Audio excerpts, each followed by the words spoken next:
Hi అందరికీ welcome to my channel. ఈరోజు నేను పరమాన్నం ఎలా చేయాలో చూపిస్తున్నా అండి. క్షీరాన్నం అంటారు, పరమాన్నం అంటారు, పాలన్నం అంటారు. ఇది ఏ పండగైనా కానీ మనం ఫస్ట్ చేసేది ఇదే కదండి. ముందుగా ఒక కప్పు రైస్ తీసుకుంటున్నానండి. ఆ కప్ రైస్ తీసుకొని 2 సార్లు చక్కగా వాష్ చేసుకొని ఒక కప్పుకి 2 కప్పుల పాలు పోయాలండి. 2 కప్పుల పాలు పోసుకున్నాక 2 కప్పులు నీళ్లు పోసుకోవాలన్నమాట. అన్నీ ఈక్వల్గా పోస్తున్నానండి. ఒక కప్పుకి మొత్తం 4 కప్పులు లెక్క, 2 కప్పుల పాలు, 2 కప్పులు నీళ్లు. ఇలా చేసి ఉడికించుకోవడం వల్ల మీకు పరమాన్నం అనేది చాలా మంచి టేస్ట్ వస్తుంది. అలాగే బెల్లం వేసినప్పుడు పర్టికులర్గా విరిగిపోకుండా ఉంటుంది.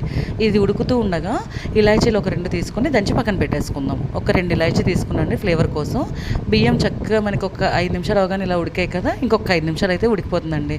కరెక్ట్గా 10 నిమిషాల్లో ఇలా చక్కగా ఉడికింది. ఇంకొక 2 నిమిషాలు అండి. ఆ పాలు కూడా ఇంకా తింకనివ్వాలి.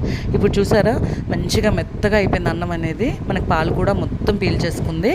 చక్కగా ఉడికాక ఇప్పుడు బెల్లం అనేది ఒక కప్పున్నర వేస్తున్నానండి. ఒక కప్పు బియ్యంకి ఒక కప్పున్నర బెల్లం ఇలా వేసుకుంటే పర్ఫెక్ట్గా సరిపోతుంది.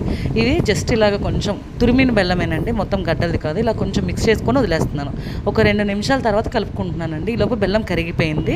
చక్కగా కరిగిపోయాక ఇది చూసారు, ఇప్పుడు ఏది విరిగే సమస్య లేదు. పాలు ఎన్ని పోసుకున్నా కానీ ఇలాచీ పౌడర్ కూడా వేసుకొని ఇంకొక 5 నిమిషాలు చక్కగా ఉడకనిద్దాం. ఎందుకంటే బెల్లం బాగా పట్టుకుంటుంది. ఇది ఉడుకుతూ ఉండగానే మనం ఒక చిన్న కడాయి తీసుకొని నెయ్యి కొంచెం ఒక 1.5 టేబుల్ స్పూన్, 2 టేబుల్ స్పూన్స్ మీ ఇష్టం ఎంత కావాలంటే అంత తీసుకొని అది కరిగాక చక్కగా బాదం, జీడిపప్పు, బాదం సన్నగా తరిగింది వేసానండి, జీడిపప్పు ఈ 2 వేసుకొని చక్కగా మన గోల్డెన్ బ్రౌన్ కలర్లోకి రావాలి. అలాగే కిస్మిస్ కూడా వేస్తున్నానండి. కిస్మిస్ దించే ముందు వేసుకోవాలి, ముందుగా వేసేస్తే మాడిపోతుంది.